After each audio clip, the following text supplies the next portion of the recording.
Bueno, pues un placer estar con ustedes. Hoy tenemos dos invitados de lujo, Seyed Hamed Segofté, que es descendiente del Muchas gracias. profeta Mahoma. Él es un prelado chiita de gran nivel en México.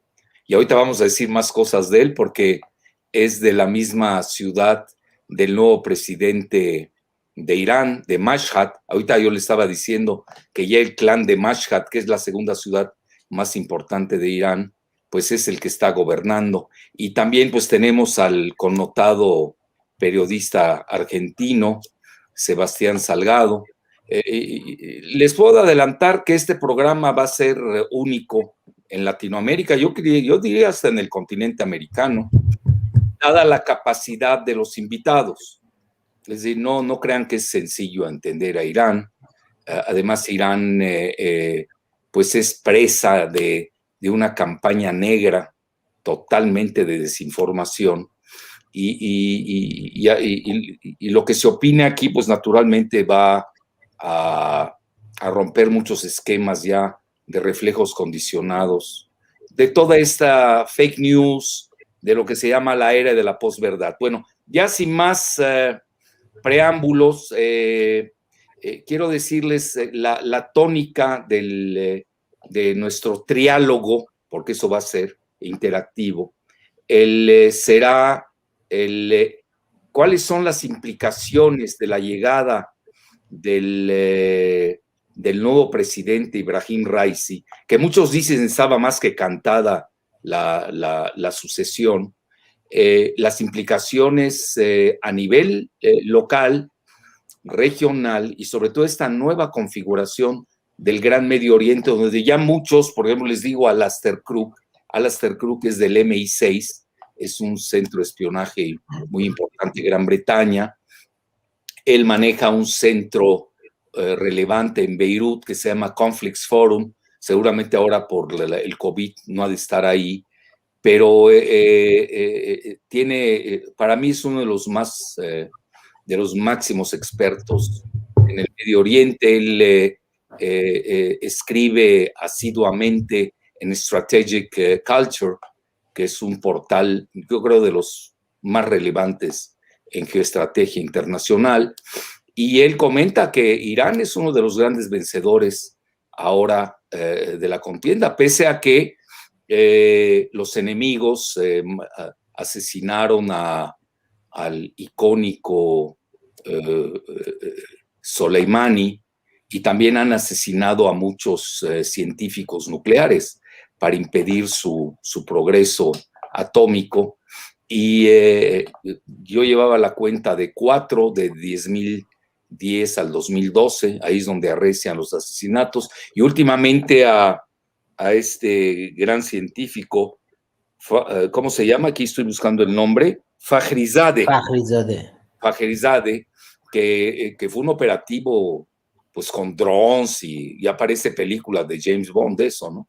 Entonces, pese a ello, se están dando negociaciones trianguladas, no directas con Estados Unidos en Viena, para intentar reanudar el acuerdo que rompió Trump con su yerno, el talmúdico Jared Kushner, y Bibi Netanyahu, que realmente Trump siguió la política de su yerno y de Netanyahu, que si lo vemos hoy con la llegada al poder casi simultánea con Irán, el cambio de poder en Israel, pues son los grandes perdedores.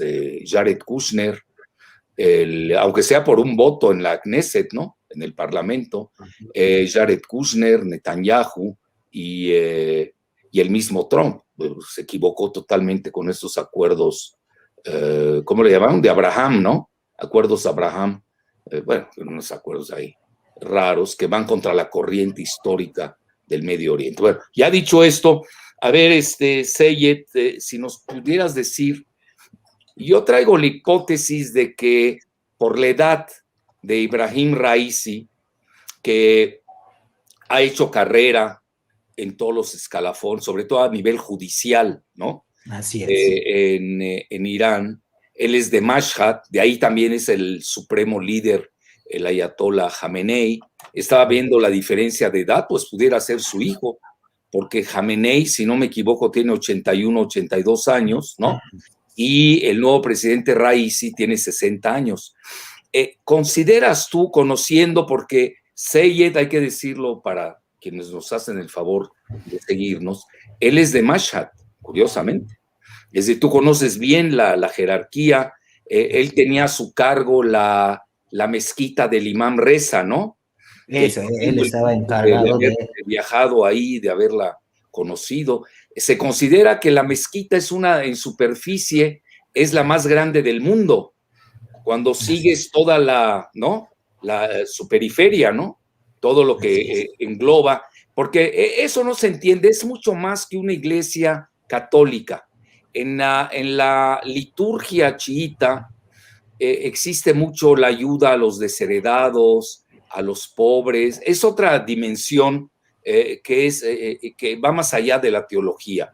Entonces, a ver si tú nos orientas, Sayed, ¿cuál es el significado de la llegada a la presidencia de Ebrahim Raisi? ¿Se trata de un nuevo cambio generacional? Yo casi estoy apostando a que en 4 años ¿hay reelección en Irán en la presidencia? En cada 4 años, correcto. Entonces sería en 8 años, casi doy por hecho que se reelige, va a ser el próximo ayatollah de Irán, el sucesor de Jamenei. Fíjate, me estoy aventurando a esa hipótesis. Si es que no le sucede algo al ayatollah, yo obviamente tendría que dejar la presidencia para tomar el lugar, porque no puede quedar suelto ese puesto tan elevado que es el del líder supremo.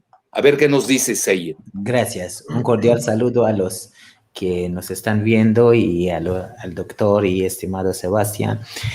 Pues al respecto de elección de Ayatollah Raisi como presidente, pues hay varias lecturas. Yo veo en como los noticieros occidentales que lo ven mucho por la línea del poder, mientras la lectura dentro de Irán es totalmente diferente. Su primo líder, digamos, se elige por otra organización en donde están varios sabios, digamos, de diferentes regiones de todo el país, y escala para decir que antes que sea presidente y luego llega ahí, digamos, es una hipótesis, pues, que tiene que ver. Ahí tenemos como totalmente un mecanismo en donde condicionalmente depende de comportamiento, depende de la circunstancia que una persona puede tener, y esta elección más bien se enfoca en sus capacidades espirituales y al mismo tiempo administrativos y políticos.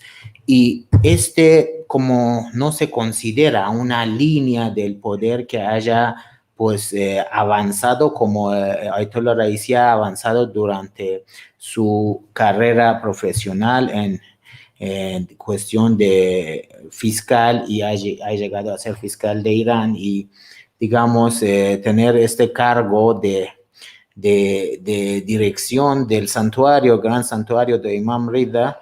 Sí, también hubo un gran cambio en la administración que dejó pues un gran credibilidad social para Ayatollah Raisi, sí es cierto, pero digamos, este es un tema y otro es otro, ¿no? Ahí llegó a dar a conocer, llegó a participar a la vista pública cuando llegó al santuario de Imam Rida, pero digamos aquí principalmente ha sido ganar la confianza de la gente. Lo que vemos dentro de Irán, los dos grandes principales partidos, que sean los reformistas, que estaban insistiendo en negociación con Estados Unidos, 5+1, y habían como ofrecido esta idea a la gente que nosotros después de las negociaciones podemos solucionar los conflictos económicos, etcétera, etcétera.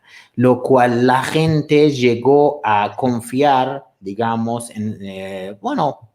un porcentaje de la gente llegó a confiar a esta hipótesis, y aunque el líder supremo solamente como consejo dijo: no confío en Estados Unidos, no confío digamos, a estas negociaciones. Sí, háganlo, pero sin que colocan, como decimos, todos los huevos en el mismo cesto, ¿no? Pero pues resultó después de 8 años del gobierno de Rouhani, tenemos una devaluación enorme económico, niveles de desempleo, digamos, bloqueos, más bloqueos, como decía un periodista el día de ayer, como 5,000 sanciones que han aplicado a Irán, digamos, además de acuerdo, además que Irán, Agencia, digamos, Internacional de Energía Nuclear lo confirmó en varios informes que Irán está cumpliendo con todo lo que comprometió en Barjam, pero nunca, pues, se vio los resultados, nunca se abrió ni medio SWIFT, nunca, pues, se abrió nada, y una sanción hasta allá como terrorífico, como que Irán en medio de pandemia no tuvo ni, digamos, acceso a medicamento, a las vacunas. Ha sido muy fuerte por todos lados, atentados en contra de los científicos, acusar a Irán a pesar de las declaraciones de las autoridades iraníes que nosotros nunca estamos buscando hacer una arma, digamos, con energía nuclear. Pero llegó la gente, yo todo eso lo digo como, eso fue la pubertad de la gente a llegar, no tenemos que confiar en esta política, en confiar en Occidente, y esta elección muy significativo de la gente de Ayatollah Raisi, tenemos que ir por otra hipótesis que digamos tenemos que va a ir por la línea de resistencia económica, resistencia y confiar en el mismo pueblo como manifestó Ayatollah Khamenei vacunándose con la vacuna iraní hace menos de una semana, confiar en los jóvenes a pesar de su edad, digamos, hubo, digamos, vacuna extranjera como la rusa en Irán, pero dijo, yo espero hasta que la vacuna iraní llega a tener los permisos y pues fue de los primeros que vacunó, digamos, con la vacuna iraní. Y esto muestra como un discurso político. La gente eligió a Ayatollah Raisi para que quiere confiar en sí mismo, para que quiere levantarse en su propio pie y pues seguir su propio, digamos, discurso de la revolución islámica.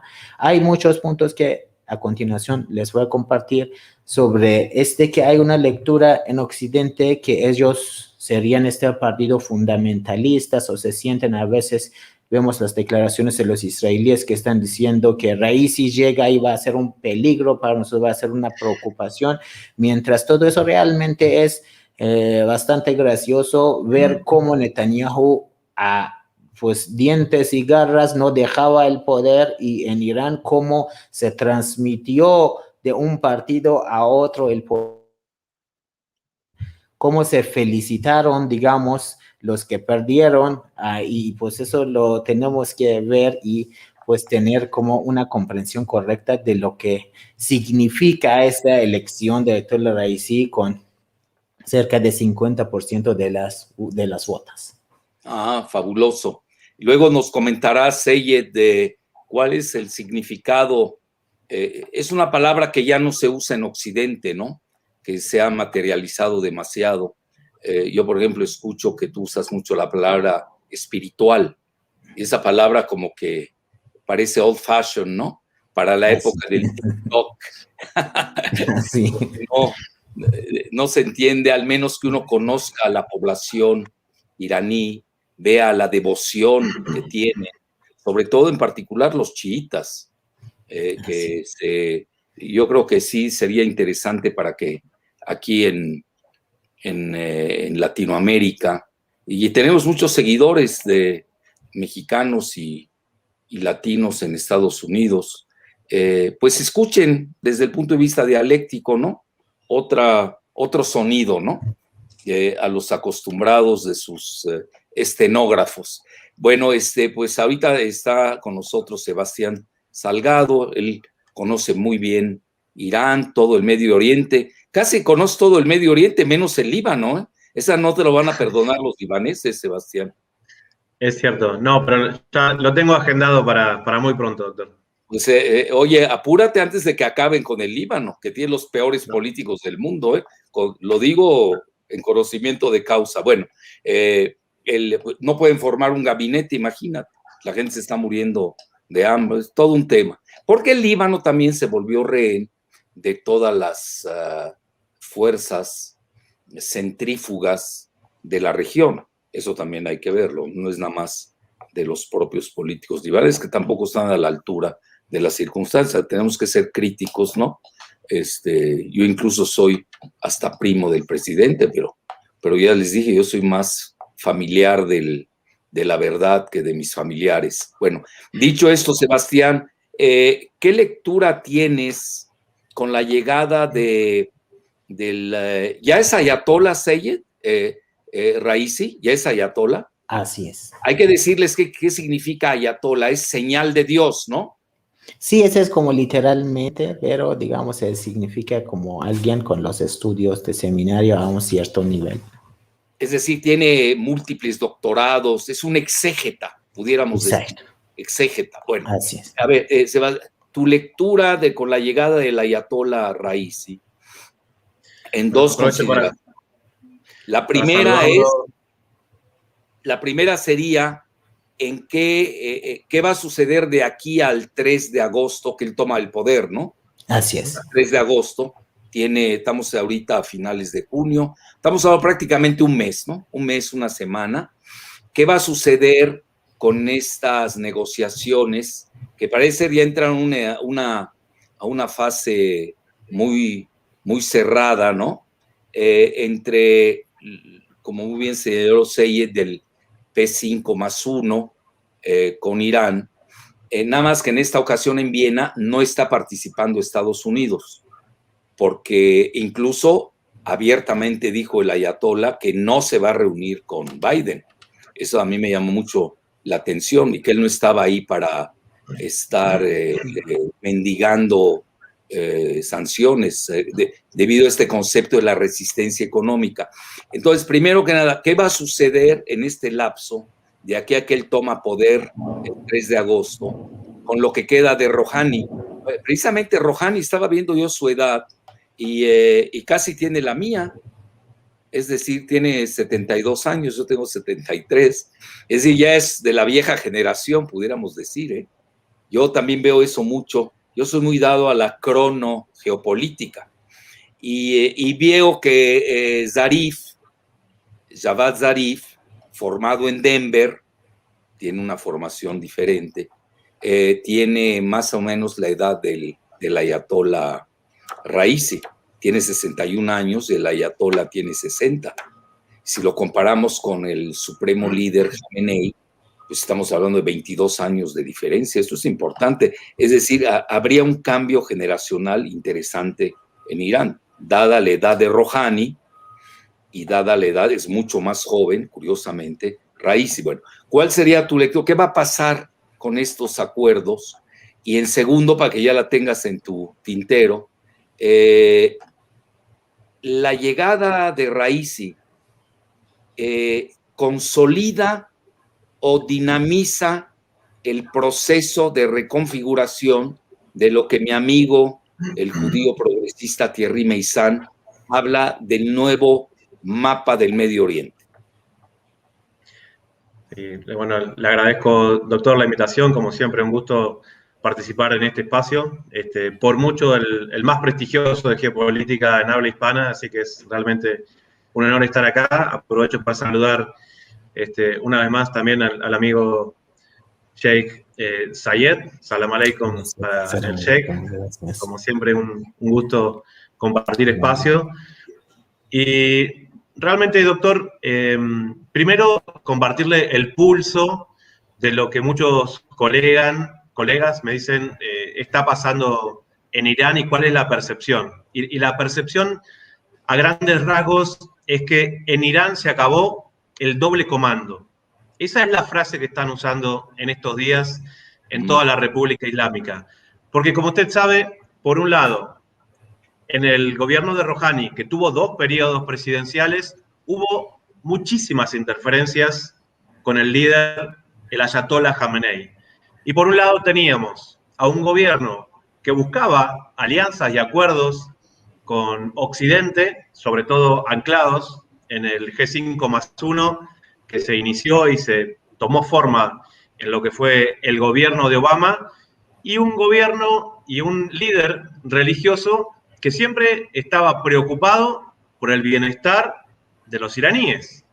Por eso es interesante cuando la prensa occidental habla de que en Irán ganó el ultraconservador Raisi. Bueno, esta concepción de conservador en Occidente no se aplica de la misma manera para Oriente, porque un ultraconservador en la República Islámica de Irán en realidad es un líder que está mucho más pendiente de las necesidades populares, es un líder mucho más cercano a las preocupaciones vinculadas a la inflación y a la economía cotidiana.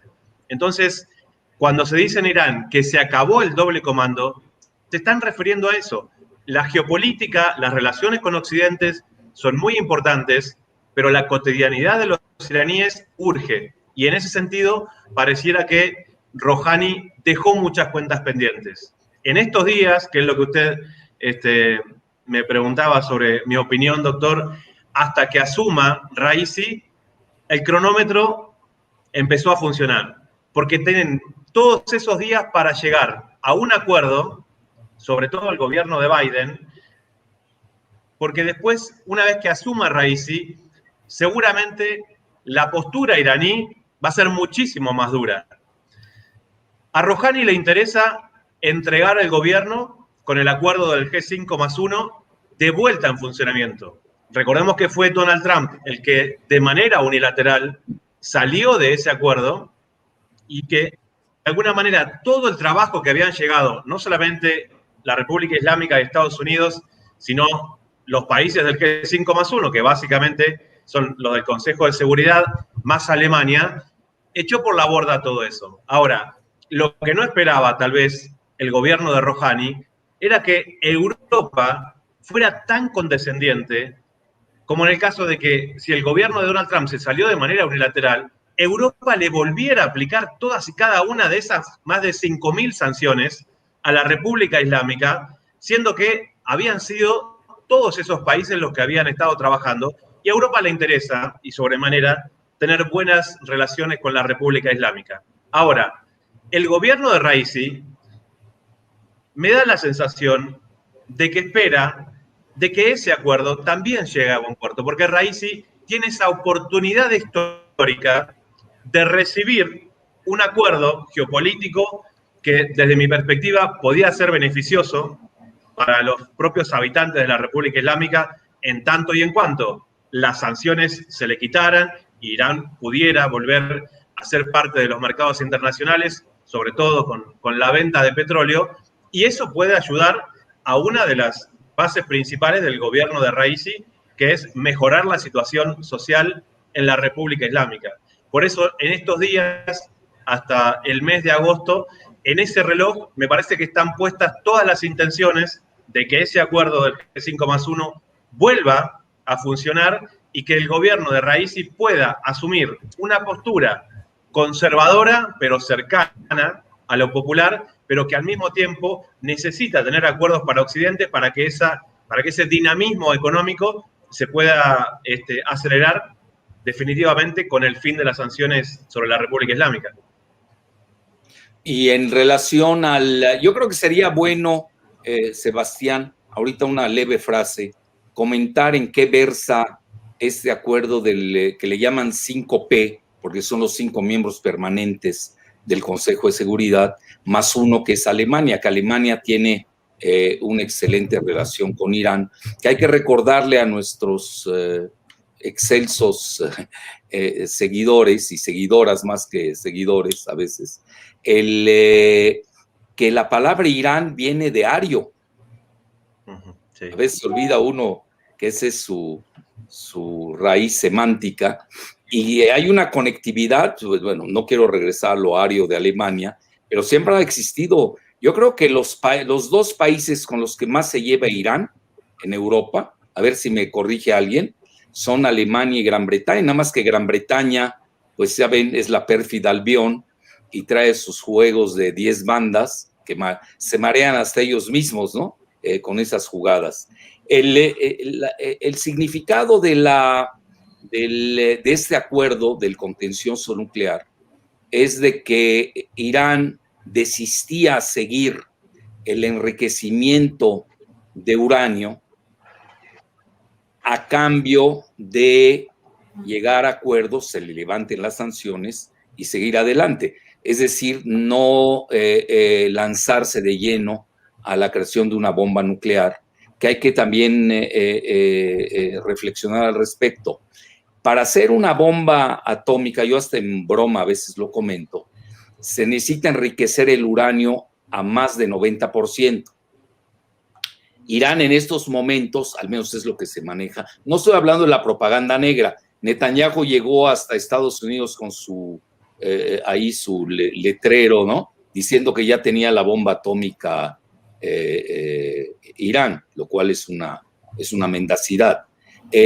Andaba, si no me equivoco, entre 20 y 25, les ha servido básicamente para la investigación médica, con isótopos, etcétera, etcétera.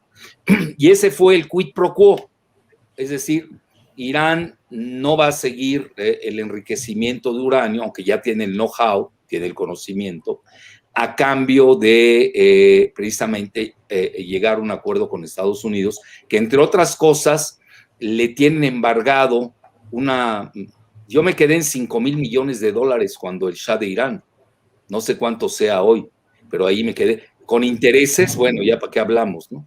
Estamos hablando, 69 es cuando se cae el Shah, Seyed, en el 69. 79, sí. Imagínense cuánto tiempo, estamos hablando 42 años. ¿40 y cuánto? 42 años con $5,000 millones que embargaron. Eso también no hay que perderlo de vista. Entonces, este acuerdo, ahora he sentido que Irán, con la llegada del Ayatollah Raisi, a pesar de que sigue negociando Rouhani y Zarif, como que endureció un poco la puja. Pues ustedes son grandes negociadores. Digo, basta ir a un bazar en Teherán para ver cómo se vende desde tapetes persas, los más maravillosos del mundo, ¿no?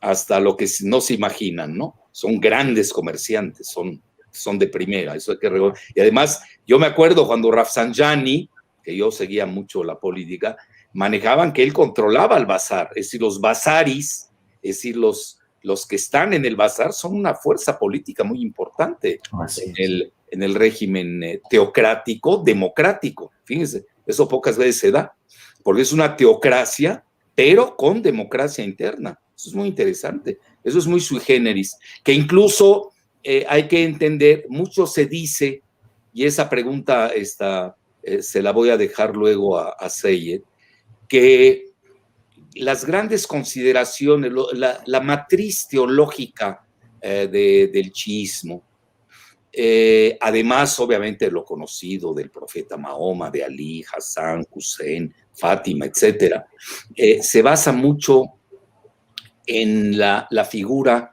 de la ciudad perfecta o la ciudad ideal, que viene de Platón, y ahí la toma Al-Farabi, grandes autores, etcétera. Ahorita nos vas a ilustrar al respecto, Said, pero no sin antes quiero concluir esta parte porque había que comentarle al público en qué consiste ese acuerdo, ¿no? Entonces Irán sigue dispuesto a respetar el acuerdo, regresar al statu quo ante, es decir, tal como lo había llegado a él Obama, cuyo vicepresidente era Biden. A veces nos olvida, ¿no? Pues Biden conoce bien ese contencioso. Pero ya Irán está pidiendo reparaciones económicas por todo el daño que la salida unilateral de Trump ha instigado por el talmúdico Jared Kushner, su yerno, que era el gran aliado de Netanyahu, quien es partidario del Gran Israel, todo ese proyecto sionista de Jabotinsky, que incluso, no sé si el padre o el abuelo de Netanyahu fue colaborador de Jabotinsky. Ese es importante, ucraniano, por cierto, son házaros ellos, no son semitas. Como ustedes los persas no son semitas, ustedes son persas, ¿sí? Tal cual. Así es. Los árabes libaneses somos semitas, y también los Mizrahim y los sefarditas de Israel son semitas. Eso, el público a veces se mete y opina y en forma lírica y denosta y hace y no entiende ni nada de cómo. Ahí en el Medio Oriente estas palabras son muy finas. Por eso yo los felicito de que estén muy bien colocando esta semiología muy de la propaganda occidental que no tiene nada que ver con Irán. O lo que decías de conservador. No tiene nada que ver en absoluto. Bueno, entonces, dicho esto, yo recuerdo también que el ayatollah Khomeini, ahorita nos corrige Seyed, o el ayatollah Khamenei, habían dicho que el proyecto de una bomba nuclear por Irán era anti-islámica. Siempre la veía, yo la leí en inglés, un-Islamic, bueno, era anti-islámica. Bueno, todo este contexto lo estoy dando para que nos digas, Sebastián, con la segunda pregunta, que era, ¿cómo reconfigura la cartografía del nuevo Medio Oriente la llegada del ayatollah Raisi? Ahí es interesante, doctor, recordar que no todos los iraníes habían estado de acuerdo con la creación del G5+1. Había un grupo dentro de la República Islámica importante políticamente, con un acompañamiento de la población, que decían, ¿por qué nos vamos a someter, ¿sí?, a un condicionamiento de los Estados Unidos sobre nuestro programa nuclear, en tanto y en cuanto ellos no son confiables para ningún tipo de acuerdo? Bueno, estos pocos días que quedan va a terminar de determinar todo ese trabajo de años, a ver si Raisi va a asumir su gobierno con ese acuerdo sellado finalmente o no. Porque parte de lo que dijo Raisi en sus encuentros en la ciudad de Mashhad, en ruedas de prensa también, es que si bien, por un lado, está todavía por cerrarse y por evaluarse el acuerdo del G5+1, hay programas, como el programa misilístico, que no está en discusión y por el cual no se van a someter a ningún tipo de inspecciones porque el programa misilístico va a seguir adelante. Tenemos que recordar, doctor, de que, vamos a decir, el enemigo político de la República Islámica, el régimen de Israel, sí tiene bombas atómicas. Entonces, eso produce una asimetría regional por la cual parte de la población iraní no estaba de acuerdo en las restricciones que pueda llegar a tener su programa nuclear.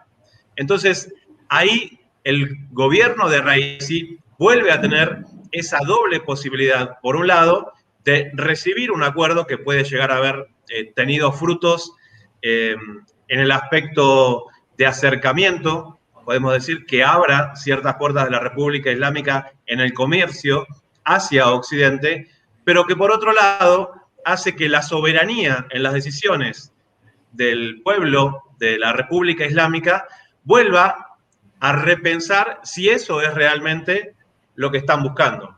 Entonces, ese aspecto de la política exterior de la República Islámica seguramente va a tener un endurecimiento muy fuerte por este nuevo monocomando, vamos a decir, si en la República Islámica se terminó el doble comando como se venía hablando hasta ahora. Perfecto. Seyed, bueno, ya tienes dos preguntas antes de empezar, en el tintero. Te hablé de la cuestión, ¿por qué en Irán, en disonancia con el mundo occidental hipermaterialista, siguen hablando ustedes de espiritualidad? Eso a mí me llama mucho la atención. La segunda es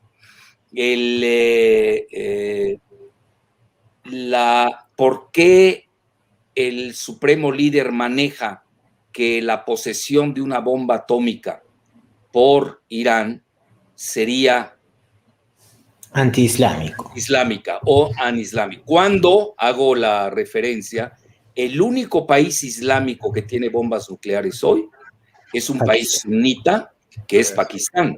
Eso es muy interesante, que tiene más o menos el mismo número que tiene la India, alrededor de 120 bombas nucleares.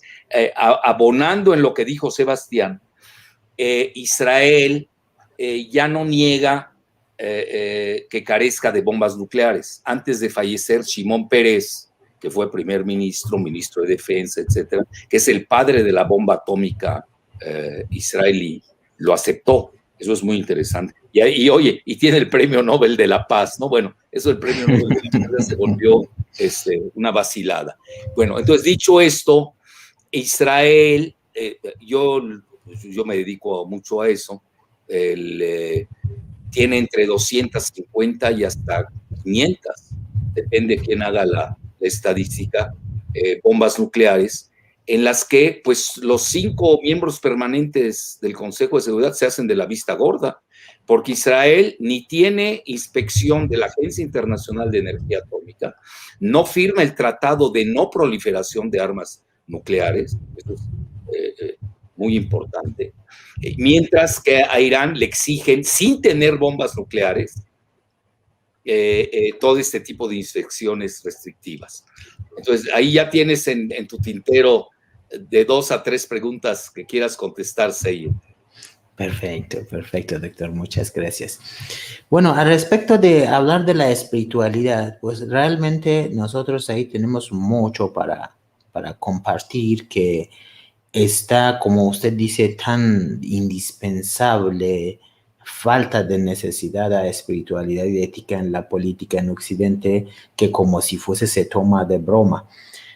Pues en el Islam, en Shiita, digamos, el eje principal de la enseñanza, del liderazgo, de la política, está basado en la ética. O sea, ética en la política es crucial, es de las condiciones principales que, digamos, un líder debe tener. Y, digamos, en caso de elección de algún líder, el mismo Ayatollah Khamenei, cuando lo votaron, sabios regionales de todo el país, más de 180 personas, que es la persona que entre todo también tiene cuestión ética para poder liderar la República Islámica, o si haya alguna elección posteriormente, es una condición.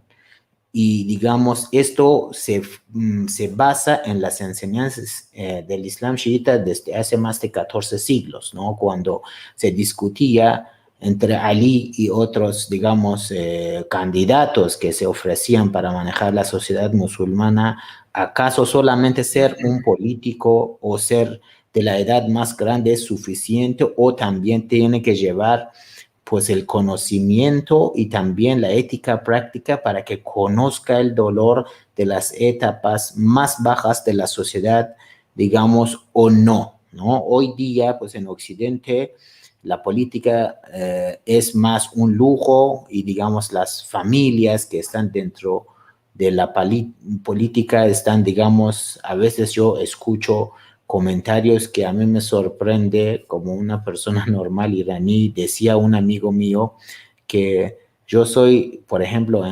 panista y de toda la vida y toda la familia. Yo decía, pues esto a mí no me entra, para mí es como medio difícil entenderlo, porque cuestión de ser fan y partidario de un partido tiene que tener fundamentos lógicos, y como cada persona puede pensar diferente, tener una lectura diferente, ¿no? Digamos, eso debe basarse y debe haber variedad. ¿Cómo puede ser que toda la familia sean partidario, al menos que sean beneficiario? ¿Me explico?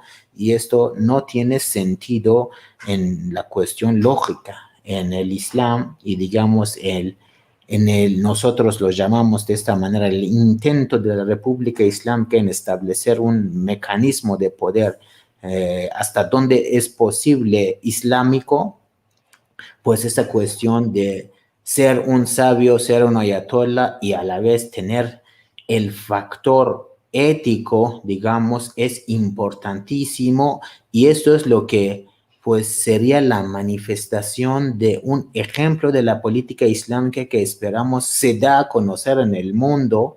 Cuando se dé esto, puede haber más pueblos musulmanes que quieran digamos, tener este mecanismo del poder, lo cual nosotros sentimos que el Occidente está, digamos, en contra de esta idea de un principio que ganó la Revolución Islámica con Ayatollah Khomeini, pues empezó la guerra impuesta a través de Saddam Hussein y nunca quisieron que se dé este concepto, nunca quisieron que la gente crea que sí es posible un mecanismo de poder en donde pues mandatos divinos pueden ser prácticos y a la vez existe una participación de la gente, o sea, una democracia en el país, ¿no?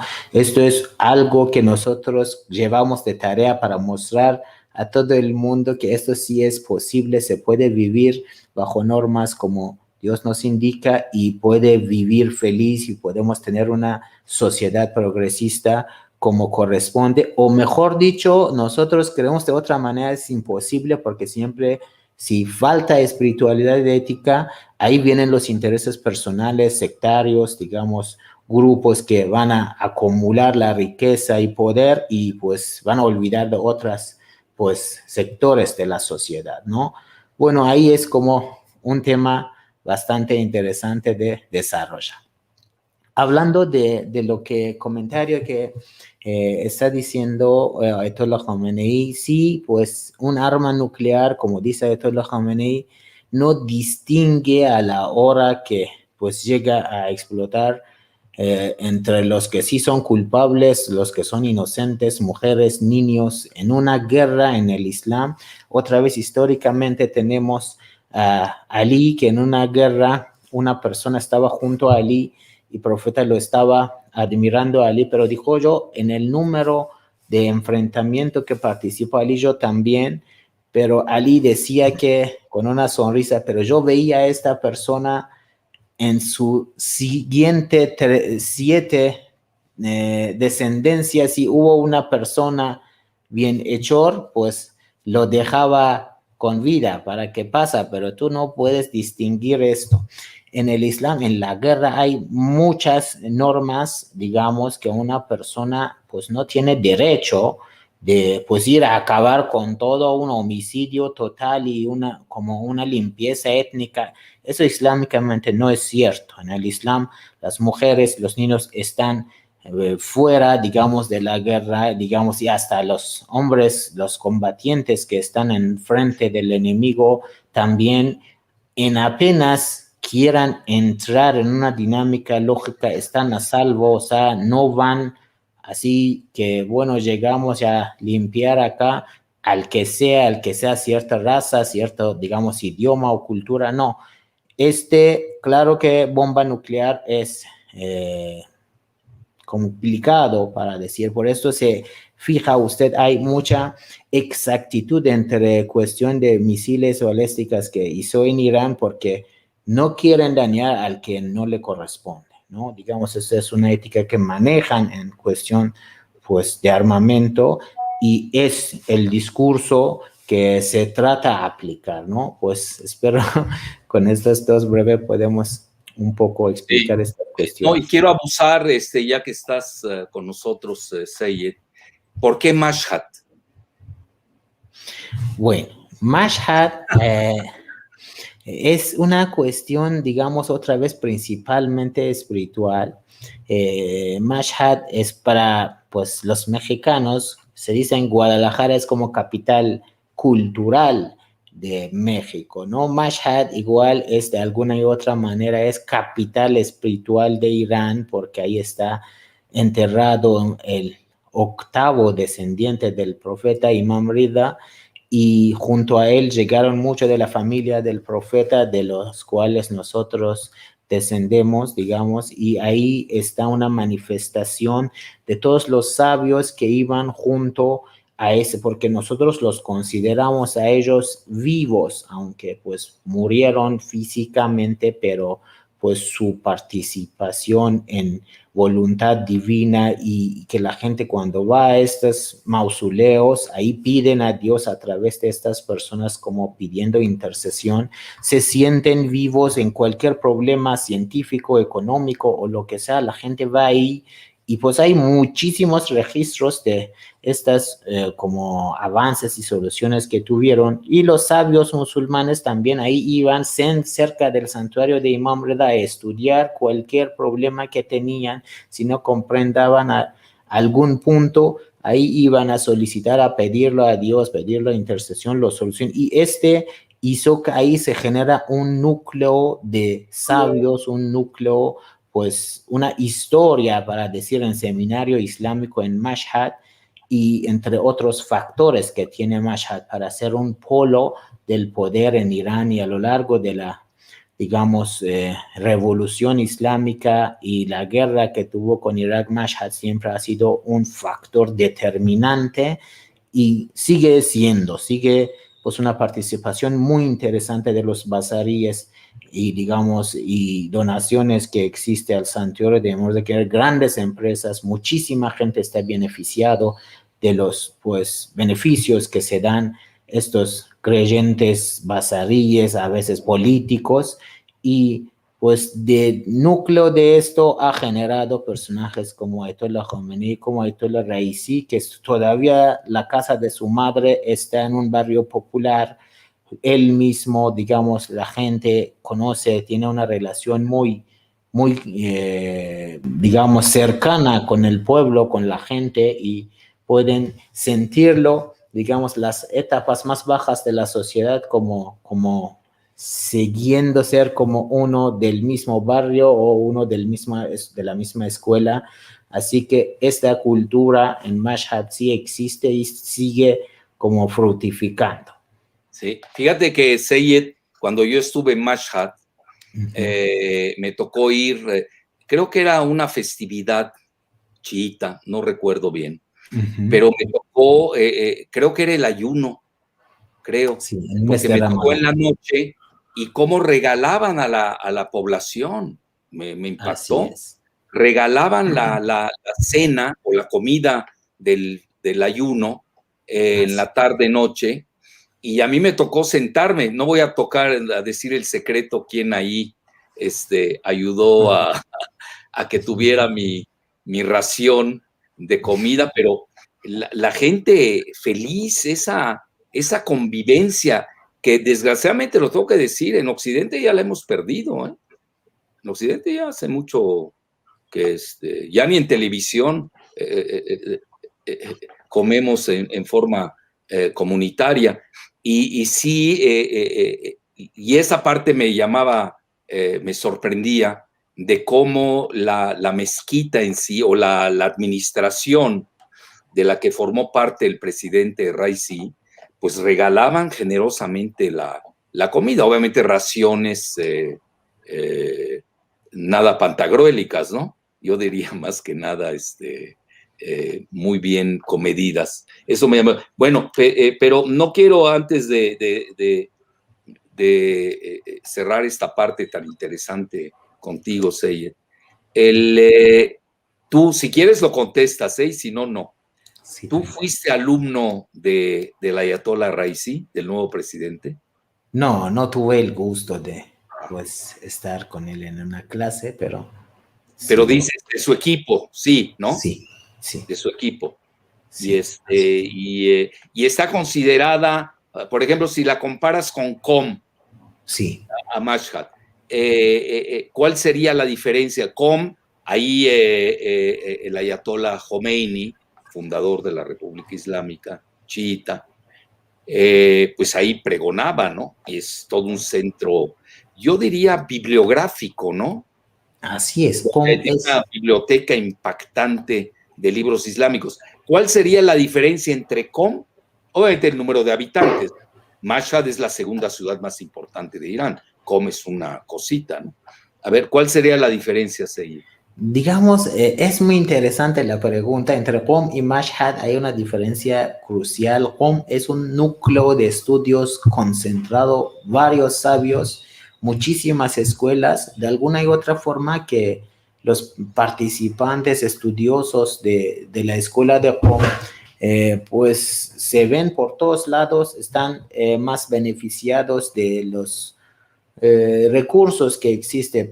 Hay, por ejemplo, una escuela para los extranjeros donde está más de 120 nacionalidades estudiando ahí el Islam. Hay como diversos como mecanismos para facilitar el estudio, pero Mashhad pues es un mecanismo más nacional, digamos. Ahí está, digamos, un contacto mucho más directo con el pueblo, porque en Mashhad no hay acumulación de tantos estudiosos religiosos como en Qom, y digamos, pero por otro lado hay un contacto muy interesante con los bazaríes, hay muchos comerciantes que pues tienen este vínculo con los religiosos y participan en sus empresas, fábricas, dan consultas a sus empleados, digamos, como es la cuestión es más natural en Mashhad, y digamos, Mashhad económicamente es una ciudad mucho más fuerte que Qom,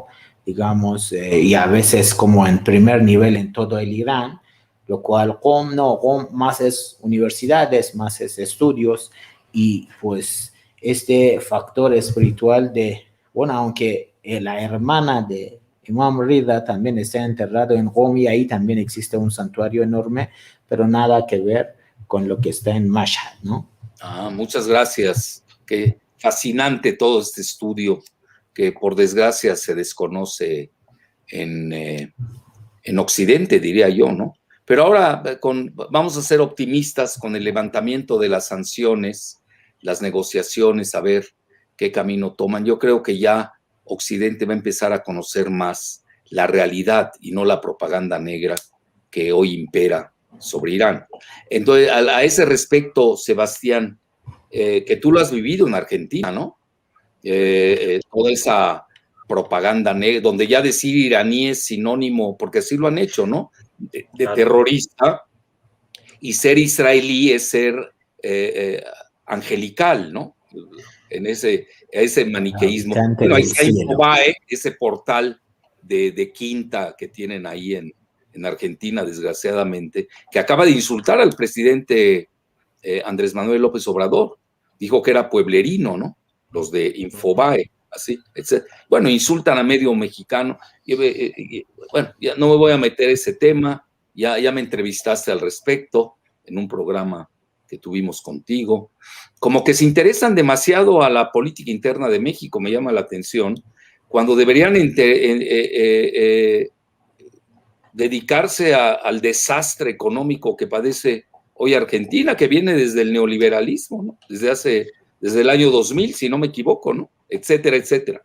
Bueno, dicho esto, Sebastián, ¿tú sí crees en esta conformación de que mucho se ha manejado del creciente chiita, es decir, la media luna chiita, que va obviamente desde Irán? Yo la pondría hasta más allá de Irán, porque a veces se olvida, los que no conocen, bueno, ya olvídate el Medio Oriente, el Gran Medio Oriente como se conoce, que hay alrededor de 20%, ahí me corrige Seyed, que tú sabes más, el 20% de chiitas en Pakistán y también en Afganistán, pero también en Azerbaiyán.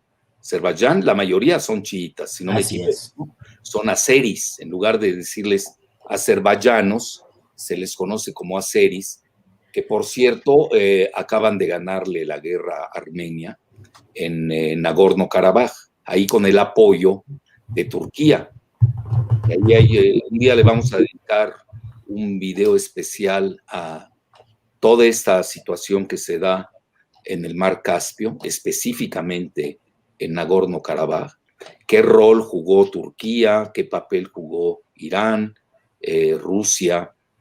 Ahí, y me llama la atención que en la reciente entrega de Thierry Meyssan, de Réseau Voltaire, haya incrustado a Azerbaiyán en esta nueva ecuación del Gran Medio Oriente, que yo ahí, y nunca lo he visto, han puesto al creciente o la media luna chiita, que ya, como comenté, viene desde Irán. Yo no estaría tan seguro, le agregaría Afganistán, Pakistán, Azerbaiyán, es decir, la parte oriental de Irán de la que nadie habla, o la parte norte de Irán, del Mar Caspio, de la que tampoco nadie habla. Y tú no, ¿cómo vas a enterrar la geografía? Pues eso no se puede dar. Pero la clásica, ¿no? La que maneja la propaganda negra de Occidente que les conviene, que viene desde Irán, pasa por Irak. 70% de la población de Irak son chiitas, árabes, curiosamente, eso es muy importante. Y luego se sigue a Siria con el régimen de los alawitas, que es una rama del chiismo. Bueno, de eso sabe más aquí Saye. Yo soy un simple geopolitólogo, soy teólogo. Ahí están los alawitas, que son entre el 10 y el 15% de la población de Siria, y luego viene el Líbano, donde pues hoy se pudiera decir se maneja ese dato, vean, como el Líbano no hace siglos que no se hacen estadísticas, es a ojo de buen cubero, se comenta que se maneja un 33% de tres partes, los chiitas de Hezbollah, con Hassan Nasrallah, los sunitas, otro 33%, y todos los cristianos, todas las denominaciones de los cristianos, otro 33%. Yo no estoy muy seguro de esa estadística, pero a lo que quiero llegar es a ese creciente. Tú consideras, Sebastián, y sin meterme al Yemen, con los hutis, que ese es otro tema, que ahí te lo dejo como segunda pregunta en el radar, en donde pues ni Arabia Saudita ni a los Emiratos Árabes Unidos les fue bien en su guerra en Yemen contra los hutis, que se considera, son cercanos, aunque no son chiitas, son cercanos a Irán, eso también. ¿Cuál es tu lectura en esta dinámica del creciente chiita en esta parte, yo diría, del norte del Medio Oriente y también del sur del Medio Oriente, que eso es Yemen, porque tú sabes, Yemen, pues ahí está Bab el Mandab, que se traduce como la puerta de las lágrimas, pues es nada menos que la entrada al canal de Suez, que ya vimos con un descarrilamiento de una embarcación, pues una semana se detuvo la logística global. A ver, ¿qué lectura tienes te hice dos preguntas en una para que te sientas tú al gusto con el tiempo que requieres? Sí, yo creo, doctor, que bueno, se ve cada vez más claro que la resistencia en Oriente Medio está llevada adelante por movimientos chiitas. Más allá de que los chiitas sigan teniendo, y seguramente por una cuestión demográfica, por mucho tiempo puede seguir siendo así, una minoría dentro del mundo islámico, los países que presentan resistencia, identidad propia, búsqueda de la soberanía, son países con grupos de resistencia chiita, estén o no en el gobierno. Como usted bien mencionaba, el caso de Yemen con los hutis, que están llevando adelante una revolución, una lucha de liberación por la recuperación del territorio. Y parte de esta victoria, podríamos decir, se ve expresada en la intención de algunos gobiernos, como en este mismo momento el gobierno de Arabia Saudita, de querer volver a intentar reactivar las relaciones diplomáticas con la República Islámica de Irán. Nada menos que Arabia Saudita, que representa una monarquía pro-occidental junto con los demás países del Consejo de Seguridad del Golfo, con Emiratos Árabes Unidos, junto con Kuwait, junto con Bahrein, se dieron cuenta de que el camino que ellos están llevando adelante no tiene futuro, porque esos países y esas monarquías sunitas, aunque desde mi perspectiva no tengo nada en contra los musulmanes sunitas, pero esos gobiernos sunitas están en el poder por la opresión que ejercen contra su propia población. Entonces, esos proyectos políticos no tienen futuro. Y en tanto y en cuanto las poblaciones van encontrando sus propios caminos políticos, como en el propio Irak, ahí vemos un resurgimiento de los chiitas al punto de que, en algunos aspectos, se puede pensar en un futuro de una República Islámica de Irak. Entonces, este mapa va conformando de que el futuro de la resistencia y en las victorias de Oriente Medio se dan a partir de los movimientos de resistencia que se ven reflejados tanto en el Líbano, como usted recién mencionaba, con Hezbollah, y en estas últimas semanas con Hamas en la Franja de Gaza. Y eso que son sunitas, oye, Sebastián, Hamas son sunitas, palestinos. Eso es muy interesante, Para aquellos que hacen esa ruptura dicotómica entre sunitas y chiitas, cuando tú la quieres... Acuérdate, una definición para que sea válida tiene que ser universal. Cuando ya tienes más excepciones que acepciones, pues ya no sirve. A ver, Turquía tiene excelentes relaciones con Irán, y eso que Turquía es, ya ves, el neoimperio otomano. Pakistán tiene excelentes relaciones con Irán, que es sunita. Hamas tuvo ahí sus titubeos, ¿no? Durante la etapa de Siria, no quiero ahondarme en eso. Oye, pero lo que hizo Hamas con estos misiles de juguete que tienen realmente, no tienen la misma calidad que de la que tiene Hezbollah, eso también hay que indicarlo, pero son sunitas y ellos creen en...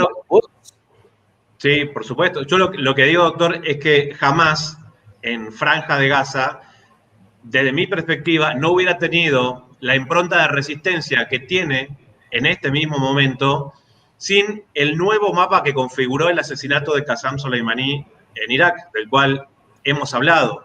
Entonces, me parece que hay un nuevo mapa de resistencia liderado por los musulmanes chiitas que está reconfigurando la política de toda la región, y eso es lo que puede llevar a que ese mapa y ese liderazgo sunita vaya teniendo un crecimiento exponencial. Por un lado, por ese tipo de victorias militares y políticas, pero por otro lado, por ese condimento cercano al pueblo que tienen los líderes chiitas. A mí me tocó conocer, Sheikh Zayed seguramente lo debe conocer muy bien, el Museo de Brat. El Museo de Brat es en la ciudad de Teherán lo que fue un centro de tortura del Shah Reza Pahlavi, orquestado por la Sabak, que era su policía secreta. Hoy es un museo y te muestran cuáles eran las condiciones de tortura, cómo eran en los lugares donde los tenían a hombres y a mujeres. Y hay todavía muchísimas fotos de quienes estuvieron prisioneros ahí. Torturas, de hecho es interesante decirlo, muy parecidas a los que le aplicaban a la resistencia latinoamericana en contra de las dictaduras del Plan Cóndor, por decir de alguna manera. Es muy parecido el Museo de Brat a lo que en Argentina tenemos como la ex ESMA, el Museo de Mecánica de la Armada, donde se torturaba, desaparecía gente. Cuando uno recorre esos pasillos y ve la gente que estuvo ahí presa durante años y torturada, yo me encontré entre las cientos de fotos una más y fue una cara que enseguida vino a mi memoria y me detuve en esa foto y le pregunté a la persona que me estaba acompañando, le digo, ¿esta persona torturada quién es? Y era el Ayatollah Jamenei. Era claro, la historia del propio Ayatollah Jamenei, que no tienen el liderazgo político a partir solamente de sus ideas, sino que los musulmanes chiitas ponen el cuerpo en las batallas de liberación y eso les da una cercanía a la gente que en otras confesiones del Islam no se ven, me parece, de la misma manera. Y eso configura a futuro, me parece, un nuevo mapa geopolítico que los musulmanes chiitas presentan en ese tipo de lucha política. Ahora fíjate que Alastair Crooke, yo lo cito porque él es del MI6 británico, diplomático, fue asesor de la diplomacia de la Unión Europea con Javier Solana, ¿te acuerdas? Javier Solana. Sí, claro. Él habla que, no sé si ahora lo vuelva a tocar el tema, porque si uno es quisquilloso y preciso, Egipto ahora le fue muy bien, y eso que Biden no lo quiere, como Obama tampoco quiere al grupo gobernante en Egipto, que sí, pues es militar. y Sisi tiene muy buenas relaciones con Rusia, por cierto. Y él es el que participa en la negociación de cese al fuego con Israel. No sé si eso signifique el retorno de Egipto al gran juego mediooriental, porque pues ellos ya hicieron las paces con Israel, ¿no? Pero la dinámica que maneja Alastair Crooke es de que el norte del Medio Oriente, es muy interesante ese concepto, no el sur, antes era el sur, es el que hoy predomina en la región. Estás hablando de Turquía como potencia sunita neo-otomana y estás hablando de Irán. Eso es importante. Y si uno sigue viendo el mapa, pues vemos también que está ahí Azerbaiyán y está también, pero más que nada yo pondría a Pakistán. Eso es fundamental entenderlo, que tiene excelentes relaciones con China. Toda esta situación, y obviamente se entiende con esta censura brutal que le están haciendo a los medios, que a tu juicio, Sebastián, no quieren que se sepa que pese a los asesinatos de los grandes científicos iraníes, al asesinato de Qasem Soleimani, que ya es, muchos consideran que es el Che Guevara del Medio Oriente. Yo no lo pondría a ese nivel, porque pues tiene otra configuración, pero ya ves, los países viven de sueños, de ensueños, de ideales, pero se maneja mucho eso, ¿no? Que es el nuevo Che Guevara del Medio Oriente, porque más allá del Che Guevara, si uno ve, pues no sé qué victorias haya obtenido, lo ignoro, pero es icónico porque lo que vence en el Che Guevara, tú como argentino, es su ideal. Qasem Soleimani sí tuvo victorias en el terreno y es toda su política con los guardias revolucionarios que lleva a esta predominancia del creciente chiita, que ya vimos que no es media luna. Yo estoy viendo que va más allá, ya es casi la mitad de la luna, ¿no? Mucho más que la mitad de la luna, ¿no? Pero son conceptos muy de los británicos. El concepto del creciente chiita es muy británico. Hoy en día, ¿tú estarías de acuerdo? O si te hago una pregunta así muy perentoria, ¿quién ganó y quién perdió en el Medio Oriente? ¿Qué contestarías? Yo, retomando lo que decía de Egipto, me parece justamente uno de los grandes perdedores, ¿sí? Egipto, desde la traición al proyecto de Gamal Abdel Nasser, de Camp David, siendo el primer país árabe que reconoció a Israel, me parece que Egipto optó por una postura pro-occidental que evidentemente hoy no le da resultados porque al-Sisi solamente se puede mantener en el gobierno bajo un sistema estrictamente represivo como con su propia población. Lo mismo pasa en Marruecos y lo mismo pasa en varios otros países. En el caso de Turquía me parece diferente, ¿no? Por esa visión nueva expansionista que Erdogan, tal vez casi de manera romántica, quiere imponer. Por un lado, por ser un país miembro de la OTAN y sentirse con un respaldo occidental para meter sus botas en el norte de Siria, para amenazar a Grecia y para tratar de tener una impronta, según ellos, que los lleve al lugar que tenían antes de la Primera Guerra Mundial. Pero en ambos casos, el de Turquía y el de Egipto, terminan siendo proyectos individuales que no son acompañados por otros países cercanos de la región. Pero más que esos, vamos a decir, limitantes, siento que hay algunos factores vinculados a los servicios de inteligencia que generalmente no están puestos en el mapa de análisis geopolítico, en los radares, como dice usted, doctor, y que son extremadamente influyentes y que nos llevan a esto que usted acaba de decir, como son los asesinatos de los científicos iraníes. Bueno, ¿quién está llevando adelante? ¿Quién es la mano de obra? ¿Quiénes son los pistoleros que están dentro del territorio iraní para llevar a cabo esos asesinatos?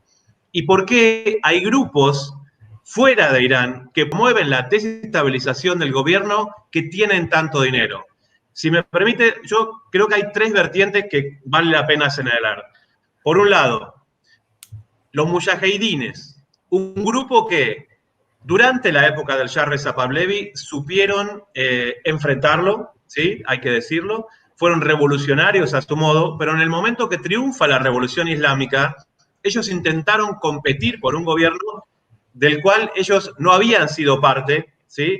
Como movimiento espiritual de la revolución islámica. Traicionaron a tal punto el proyecto revolucionario que fueron acogidos por el propio Saddam Hussein, los mujahidines, en el momento en que Saddam Hussein libró esa guerra de 8 años, que en Irán le dicen la Sagrada Defensa, y ellos articularon ataques contra su propio país.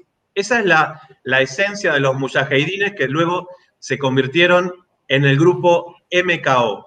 Parte de esos grupos hoy operan sobre todo y articulan desde Francia y desde Albania. ¿Cuáles son, digamos, las fuentes de ingreso para que esos grupos, en esas reuniones anuales que hacen todos los años en París, le paguen cifras millonarias a muchos políticos para que se vayan a sentar en París para apoyar a ese grupo que a todas luces es un grupo terrorista y que actualmente está liderado por una mujer que se llama Mariam Rajavi, ¿sí? Y que tiene a políticos como Michael Bolton, Rudolf Giuliani, los expresidentes españoles José María Aznar, José Luis Rodríguez Zapateros, cada uno cobran aproximadamente por cada discurso unos $100.000, ¿sí? Entonces, si nos ponemos a pensar, ¿de dónde ese grupo que nunca fue gobierno tiene dinero para financiar ese tipo de cosas? Bueno, ellos tienen gente dentro de la República Islámica y los mujahidines son un grupo terrorista que terminan siendo los pistoleros de la proyección política del propio sionismo. Entonces, ahí es interesante empezar a atar algunos vínculos de inteligencia porque no pueden ser tan eficaces, vamos a decir, a la hora de perpetrar actos terroristas si no tuvieran gente dentro de la República Islámica que estuviera trabajando para el propio Israel. Otro grupo dentro de los Estados Unidos está operando sobre todo para cooptar periodistas para que hablen en contra de Irán, y eso lo conozco muy de cerca. El grupo Phoenix, como se escribe en inglés, están haciendo sus reuniones 100% en persa, sobre todo en el sur de los Estados Unidos, en Texas, en Miami. Hay una televisora iraní en California. Bueno, sí, ellos operan abiertamente. El Shah de Irán están en California. Bueno, esa es justamente lo que los vincula, porque hay que recordar que hay un hijo del Shah Reza Pahlavi que está con vida, digamos, es una familia, bueno, justamente el Shah murió 2 años después de la victoria de la revolución en Egipto. Tal vez no es casual. En México, ¿te acuerdas? Así es. Y el Shah digamos, uno de los 5 hijos, porque 2 ya se suicidaron, del Shah Reza Pahlavi, intenta rememorar esa monarquía que existió, porque tal vez hay gente dentro de Irán que anhela el regreso a una monarquía. Entonces, ellos tienen una operatividad que articulan a través del grupo Phoenix dentro de Estados Unidos y de grupos terroristas como los mujahidines del MKO, que tienen un financiamiento enorme. Entonces, parte de esa operatividad es interesante empezar a ponerla sobre la mesa para empezar a entender cómo es que ellos pueden seguir haciendo estos actos terroristas. Muy bien.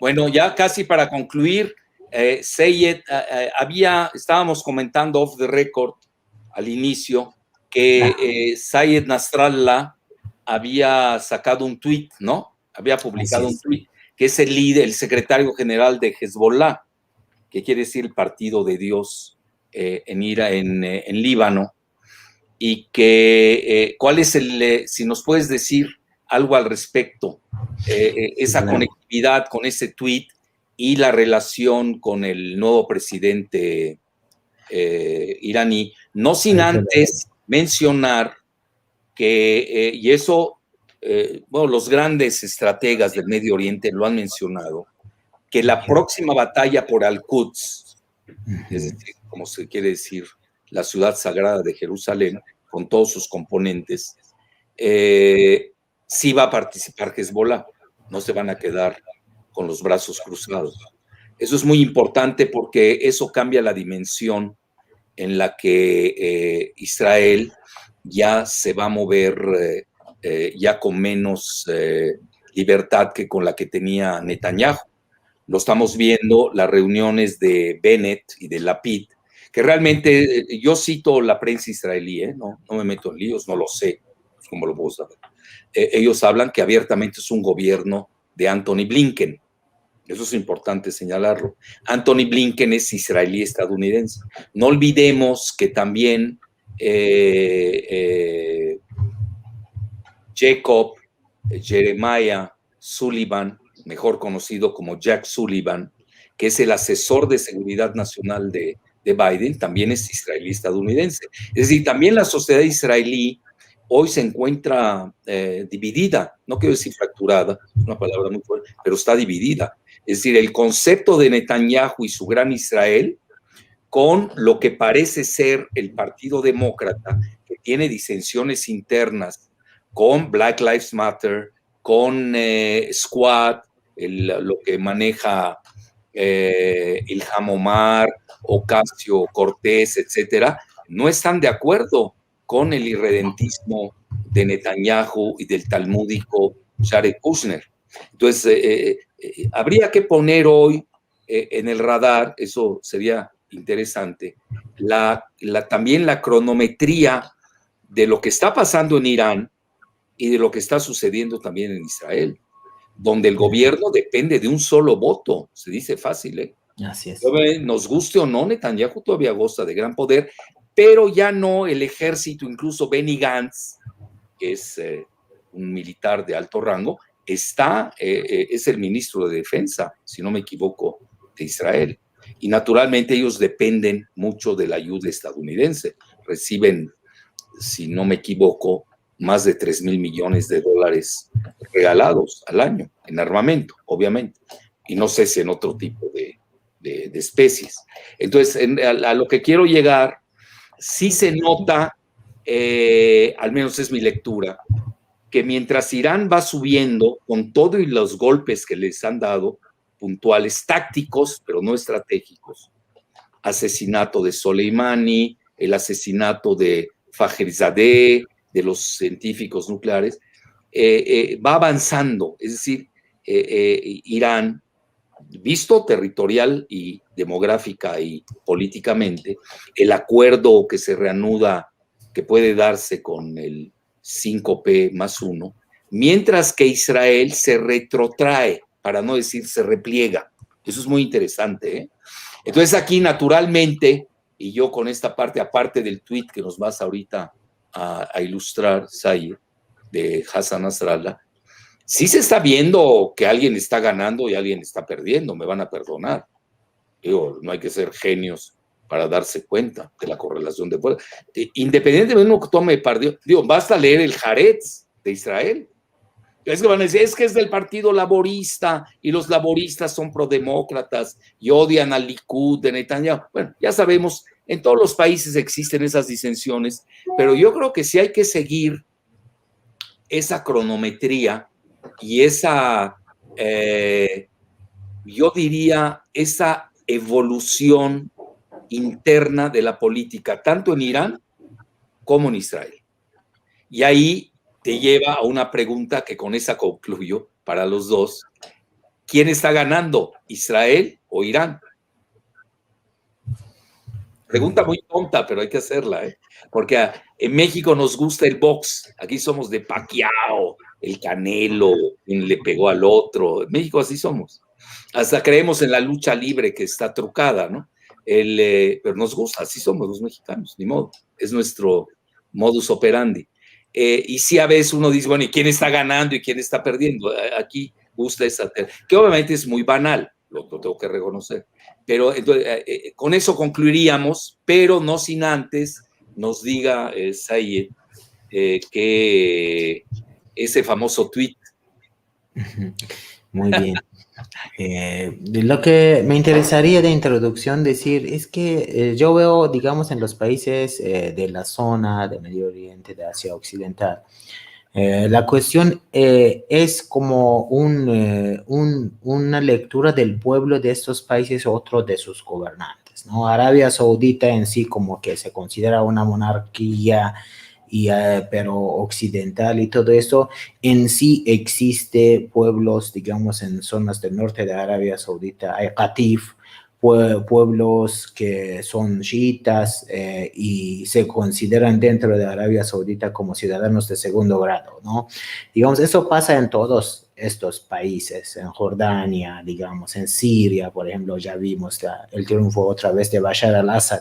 Lo que nosotros estamos viendo en este media luna, digamos, chiita, como están marcando el discurso británico, pero la cuestión es que el pueblo está madurando, el pueblo está llegando a un criterio que tiene que confiar en sí mismo, en sus propios recursos, en sus propios como pensadores políticos que pertenecen a la gente. Ese es como el punto crucial. A veces esto pues se dio algún resultado, por ejemplo, hoy día, pues en Afganistán, eso todavía no se ha dado, ¿no? Digamos, está en el intento, pero pues con los problemáticos que les dejó de recuerdo, Estados Unidos todavía no han llegado a restablecer. En Irán, está dando, a pesar de, digamos, todos los inquietudes. Y luego cuando en uno de esos países se da el discurso pronacional, digamos, ahí es donde todo el imperio de medios de comunicación estadounidense va en contra, los marca, digamos, como protestas, provocan por un lado sanciones económicos, digamos, hasta que llegue a hardware, digamos, si hace falta algún atentado, alguna pues enfrentamiento, eso lo hace, ¿no? Lo que estamos nosotros entendiendo del cambio que se está dando en Medio Oriente, que los pueblos están dando cuenta que no hay que confiar, digamos, en como políticas y aliados como Estados Unidos, hay que retomar, y esta es la sugerencia de República Islámica, a todos los países de alrededor del Golfo o de la zona que pues nosotros nos interesa, al igual que Palestina, al igual que Afganistán, que sea el pueblo el que decide. Y el pueblo va a decir por su beneficio, va a decidir, digamos, buena relación con otros países. Y la lectura que existe por adentro del pueblo, pues nosotros podemos verlo en el tuit de Said Hassan Nasrallah. Pues cuando vemos un Irán soberano, un Irán que pues no tenga problemas en la economía internacional, no tenga problemas, digamos, para, digamos, cuestión de medicina, cuestión de política, aunque ellos no son iraníes como palestinos, como libaneses, pero se sienten, digamos, que la esperanza por el lado de Irán, cuando el discurso, digamos, nacional favorezca, ellos se sienten con más apoyo, digamos, para que digamos, llegan a tener esto algún día en sus propios países. Es lo que se entiende del discurso de Said Hassan en su tweet, que era muy interesante, que estaba hablando con esta frase coránica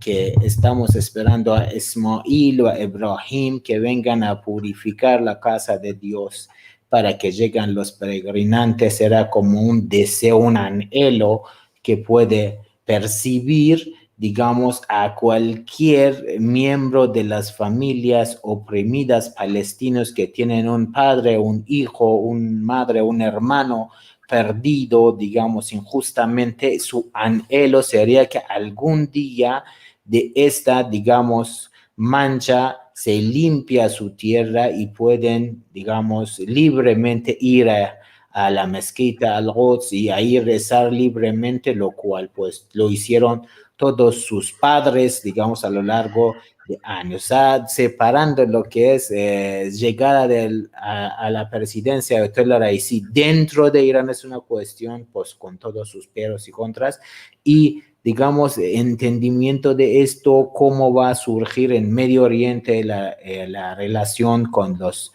países vecinos, pues todos los que son de mayoritariamente musulmanes, incluyendo pues lo que es Europa y Estados Unidos, ¿qué va a pasar? Pues cada uno creo que tenemos que estudiarlo y enfocarlo de manera pues separada. Esto es, el pueblo en estos países está a gusto, aunque no tienen derecho de votar, pero desearían siempre que en Irán fortaleza un gobierno que más pertenece al pueblo, que, digamos, tenga anhelos occidentales para depender todo de negociaciones, depender todo de... Porque realmente esas negociaciones sabemos muy bien, no son negociaciones. Ahí está Consejo de Seguridad Internacional, son las mismas personas, los que pues bloquean económicamente Irán son las mismas personas, sanciones políticas, todo es lo mismo. Ellos dicen, oh, vienes a hacer mi caso como yo te diga, o no, pues vas a seguir bloqueado. Son presiones por todos lados y pues ahí la única respuesta es esta frase de Ayatollah Khomeini que yo vuelvo a repetir, que dijo muy bonita, que la paz con los opresores tiene un costo y luchar contra ellos también tiene otro costo. Pero ¿quién me viene a decir que el costo de la paz es menos del costo de la lucha, ¿no? Digamos, ese es un discurso que es como esencia de todo estas como conversaciones que nosotros y el pueblo del Medio Oriente más bien están llegando a comprender que tienen que resistir, tienen que pues luchar en cuestión económica, en cuestión política, establecer su propio discurso, elegir su propio gobierno que pertenezca a ellos y pues pueden tener cada vez mejor su país. Muy bien, encantado. Bueno, ¿nos quieres contestar, Sebastián? ¿Quién gana, quién pierde entre Israel e Irán? Corte de caja de hoy. Ya para entrar a preguntas y respuestas rápidas. Muy breve, doctor. Claro, sí, no, muy breve. Reflexionaba, ¿no?, sobre lo que decía Sheikh Zayed y pensaba en algo que también el presidente electo Raisi mencionaba, ¿no? La política diplomática de Irán no empezó con el acuerdo del G5+1. Y eso me hizo recordar que los persas tienen 5.000 años de historia y que Israel tiene 73 años de vida como un enclave colonial de Occidente metido como una daga en esa parte del mundo. No hay como punto de comparación, ¿no?, con la historia de la cultura persa y la historia del régimen sionista. El presidente Chávez un día dijo en la asamblea, en un momento en que una diputada menor lo quiso insultar y le dijo: diputada, águila no caza mosca, águila no caza mosca. Entonces, todas las agresiones del régimen sionista pueden ser de alguna manera reflejos de un proyecto político inviable realmente de Occidente para esa parte del mundo. Pero los persas saben esperar, los persas tienen una paciencia diferente que no conocemos mucho en Occidente, pero que a ellos le ha dado grandes resultados. Por eso, más allá de algunas impresiones que nos pueden querer dar los medios de comunicación, vemos a una población en la República Islámica extremadamente unida, y ese es el mensaje por el cual votaron al presidente Raisi, por ese mensaje de unidad después de todas las agresiones que están sufriendo con los bloqueos, con el asesinato del general Qassam Soleimani. Decidieron votar por un gobierno de unidad para que justamente se acabe el doble comando. En Israel, todo lo contrario, protestas contra Netanyahu por corrupción. Los jóvenes israelíes no quieren tener la identidad de ese país los soldados del régimen sionista, su primera causa de muerte es el suicidio. Ese proyecto político es inviable, no lo digo yo, lo dijo Kissinger desde hace muchísimo tiempo y seguramente él sabe un poco más. Así que no puede haber nunca, ni ahora, ni más adelante, ningún tipo de victoria posible del régimen sionista sobre la República Islámica. Muy bien, gracias por todo. Bueno, Giselita, les agradezco mucho. Vamos a entrar a preguntas y respuestas expeditas, por favor, si es que las hay. Ok. Sí, una primera pregunta, justo retomando ese tema de la relación Israel-Irán. Preguntan, ¿habrá algún cambio en la relación entre Israel e Irán con la salida de Netanyahu y la entrada del reciente ayatolá? A ver, ¿quién quiere contestar de ustedes dos o los dos? No, yo creo que es lo mismo, o sea, Israel puede mostrar mil caras, ahora dicen que hay una izquierda sionista, yo en alguna entrevista decía que eso es una especie de oxímoron, incluso hablar de una democracia israelí es un oxímoron en sí mismo, ¿no? Es una contradicción, son unir dos palabras que no van juntas. Y por más gobierno que presente el régimen de Israel, realmente son diferentes caras de una misma postura ante la cual, lógicamente, el gobierno de la República Islámica no va a poder cambiar nunca su postura ante eso, ¿no? ¿Tú, Seyed, quieres participar en esto? ¿Con esta? No, está bien. Así, ahí la dejas. Sí. Bueno, con Sebastián. Otra pregunta. Otra pregunta, mencionan, ¿en Irán hay ONGs o están prohibidas las ONGs? No, hay muchos ONGs, digamos, son muy activos y pues, están haciendo sus labores. ¿Quién las controla? Porque en Occidente ya sabemos quién las controla. No, en Occidente la democracia es muy interesante, aunque los pensadores lo consideran como que realmente acá todo tienen voz, pero en Irán no, realmente vemos movimientos. Ya vimos al gobierno de Hassan Rouhani, como decía querido Sebastián, de doble mando, dos direcciones, pero hay un margen de tolerancia muy grande, al igual que lo religioso. Hay minorías religiosas que hasta tienen diputados en Cámara de Diputados. Uno en ni lo maneja, están haciendo sus funciones como corresponde. Muy bien. Otra pregunta, Giselita. Sí. ¿Querías contestar eso, Sebastián? ¿Lo de las ONGs?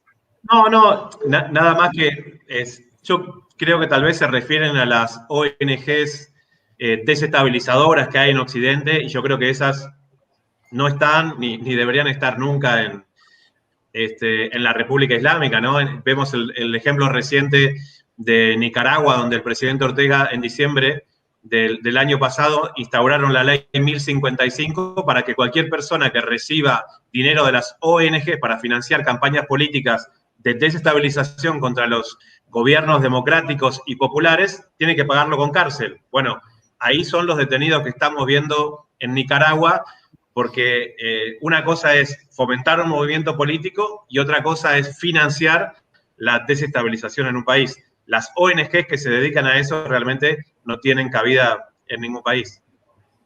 Muy bien. ¿Quién sigue? ¿Qué sigue, Giselita? ¿Cuántas tienes? Pues hay varias. Bueno, adelante. ¿Tienen tiempo? ¿Tienen tiempo? Sí, adelante. Esta va dirigida para Sebastián Salgado.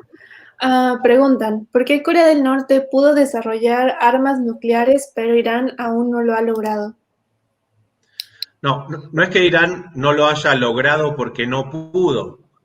Es porque el programa nuclear de Irán siempre tuvo fines pacíficos, ¿sí? Esa es la impronta histórica.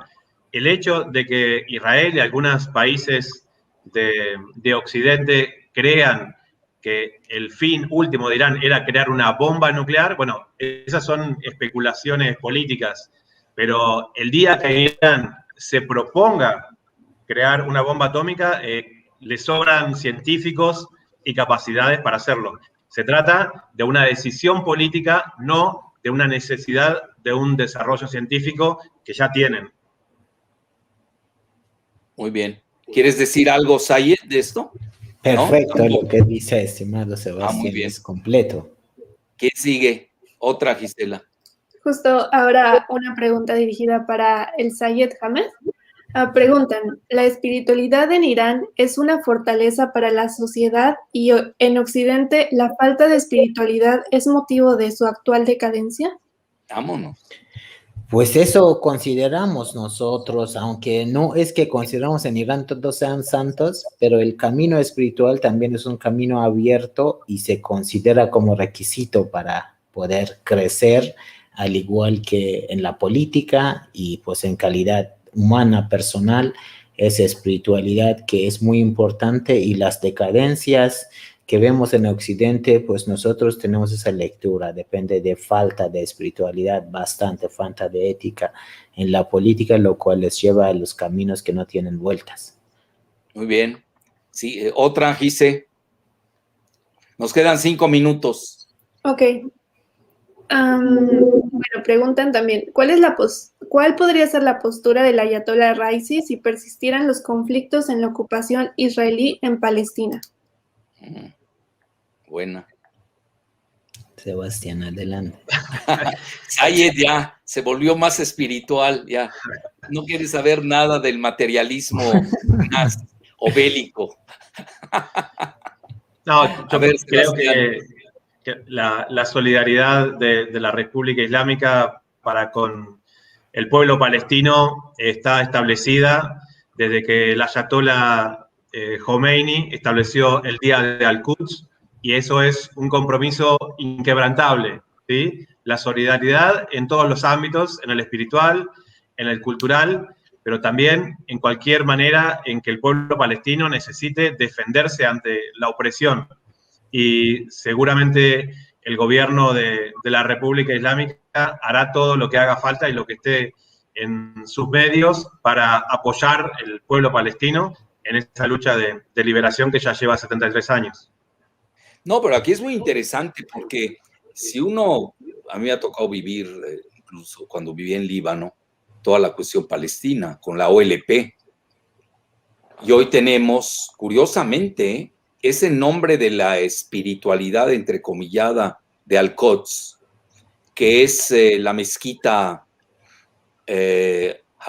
¿cómo se llama? Haram el-Sharif, es la mezquita de donde supuestamente Mahoma se elevó al cielo, ¿no? ¿No es así, Sayed? Etcétera. Así es. Es la tercera, el tercer sitio sagrado del Islam, después de Meca y Medina.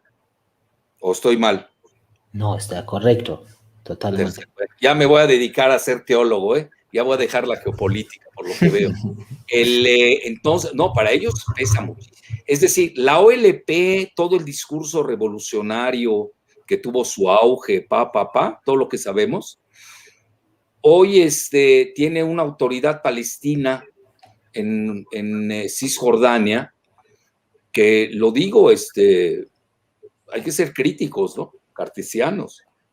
Pues no mostró dentadura en esta, y jamás, totalmente recluido en la parte de la Franja de Gaza, sitiado, también en Rafah, que es la frontera con Egipto, en nombre de Al-Quds, conectó las 4 Palestinas. Yo he sacado un video al respecto. Es decir, porque no nada más Palestina es Gaza. Gaza está desconectada, es inconexa de Cisjordania, del mismo Jerusalén, ¿sí? Y también está inconexa con todos los refugiados palestinos que hay en la frontera con Israel, pues que son Jordania, Siria, Líbano. Estamos hablando, hay más refugiados palestinos fuera de Israel, de Cisjordania y de la Franja de Gaza, con un número tremendo. Estamos hablando de 6 millones. Pero ¿cuál es la hazaña, yo diría? Y eso hasta un Zvi Barel, que a mi juicio es una gente sensata, como estratega dentro de Israel, que escribe en el periódico Haaretz, lo reconoce.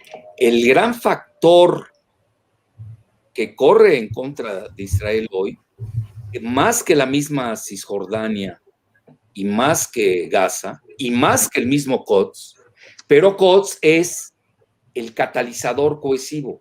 Eso es importante. Es decir, la espiritualidad de Al-Quds hoy está obteniendo mejores resultados que la etapa revolucionaria de la OLP, que incluso Arafat tuvo que ir al Campo David. Y luego se comenta, no sé, ahí hay mucha especulación, que incluso lo suicidaron, ¿no? Como acaban de suicidar a McAfee. Bueno, al menos se comenta eso, ¿no? La esposa de McAfee acaba de decir lo mismo. Entonces, ¿a qué quiero llegar con esto? El factor, aunque haya tenido gran destrucción la parte de la Franja de Gaza, a la que están acostumbrados, por desgracia, que es dicho por el Papa Juan Pablo II, es el campo de concentración de refugiados más grande del planeta. Hay que decirlo. Sí, porque nosotros no podemos perder el humanismo. Sí, si empezamos a perder la cuestión humana, bueno, ya estamos hablando de otro tema. Factor humano tenemos que... Y el humanismo, sobre todo. ¿Cuál es la gran sorpresa que no se daba desde 1948? Con la tercera generación de los nietos de palestinos en Israel. En el propio Israel, donde hay 20% que ellos les llaman de árabes, que son ciudadanos de segunda clase, pues se conectaron con Gaza, se conectaron con Cisjordania y con el mensaje, yo diría, político-espiritual de Al-Quds. Esa es la gran hazaña hoy de Hamas. Es que a veces no hay que ganar. Es como el Cid el campeador. Cid el campeador, muerto, ganaba victorias. El símbolo de Al-Quds está demostrando que ha tenido una gran efectividad. Y eso es lo que, a mi juicio, le da el triunfo estratégico, que no táctico, que es diferente, a Hamas.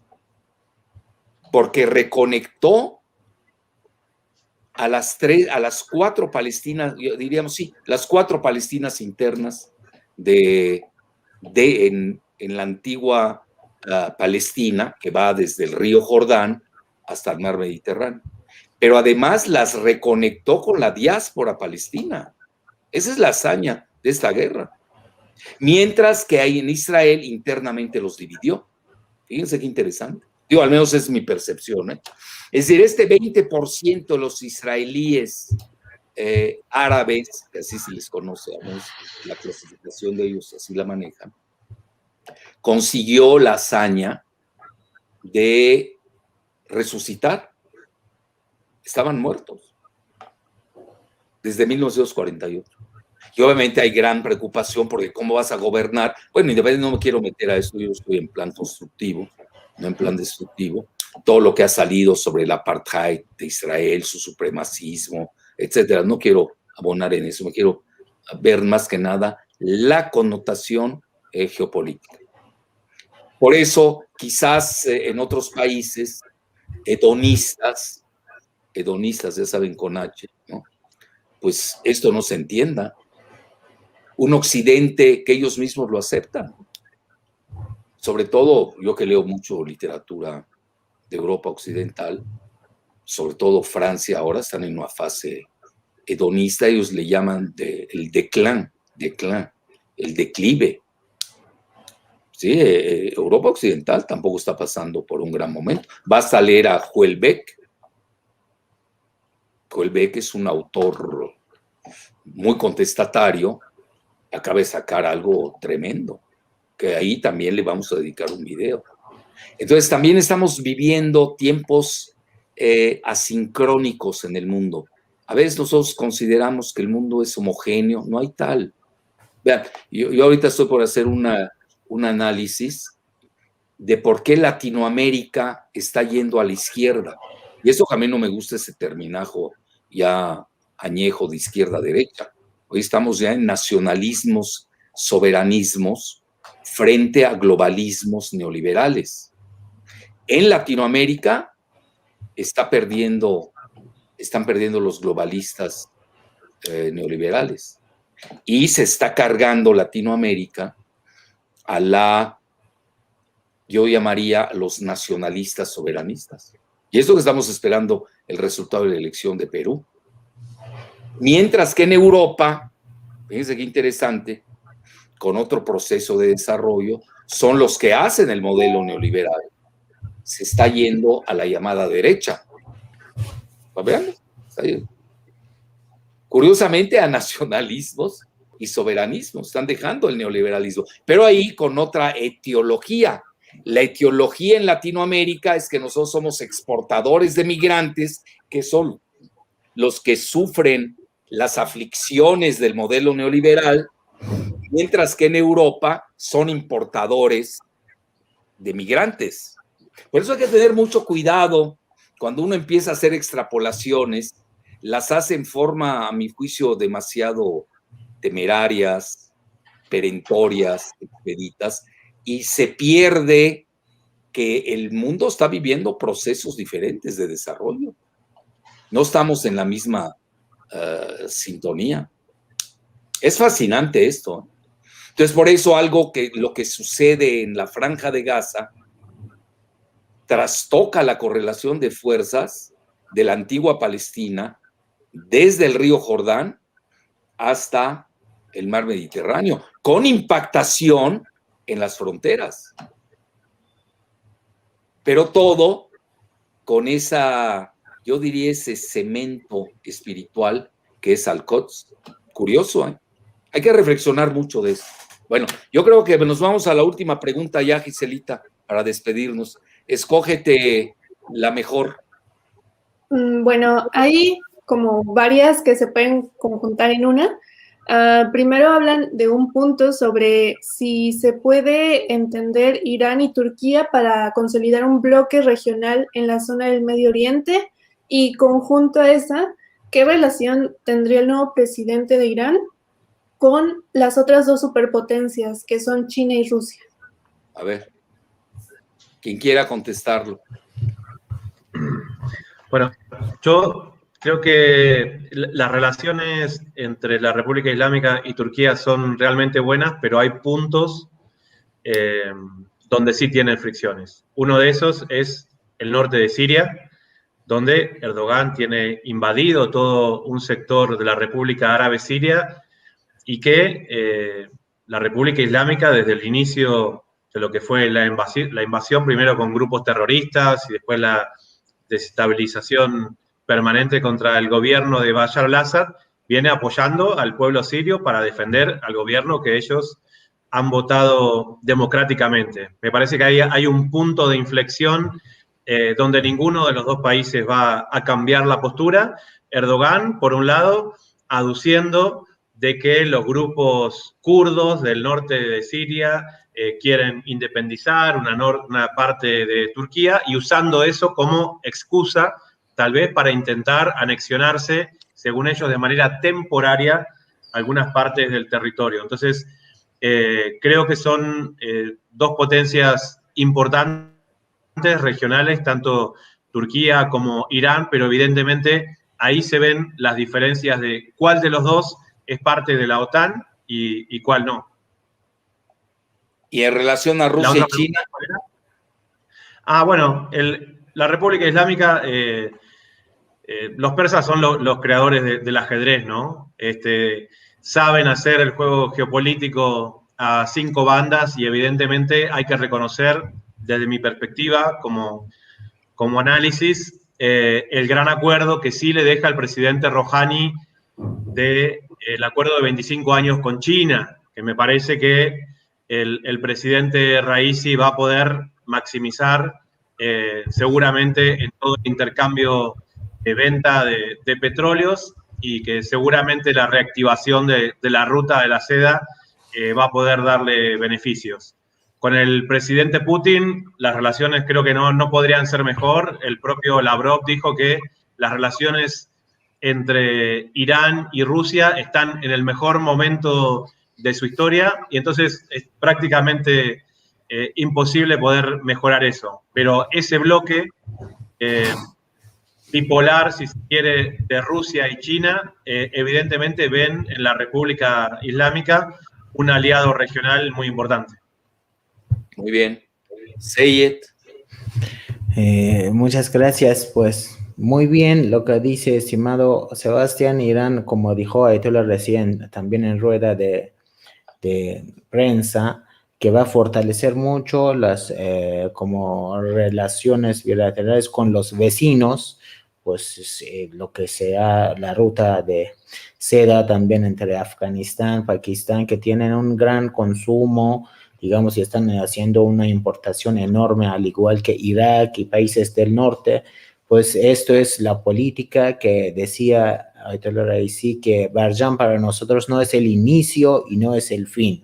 Ya estamos de acuerdo que llegamos a algún resultado con pues 5+1, pero no vamos a amarrar todo a estos acuerdos y vamos a desarrollar nuestras relaciones con los países vecinos principalmente, y digamos con todos, pues como China y Rusia, que son hiperpotencias que pueden solucionar la cuestión de bloqueo en contra de Irán, en dado caso que no funciona estas negociaciones de Viena.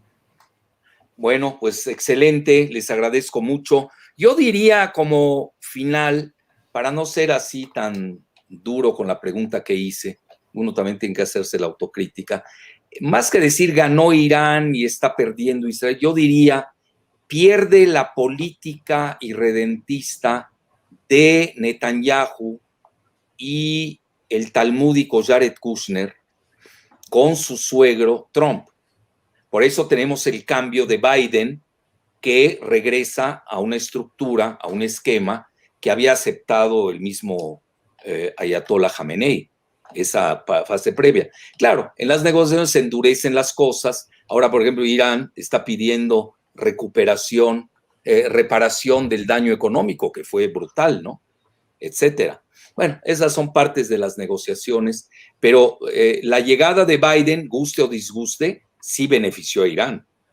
Yo, si hubiera quedado en el poder Trump con su yerno Jared Kushner y Netanyahu, yo creo que estaríamos hoy quizás en una guerra regional de gran envergadura.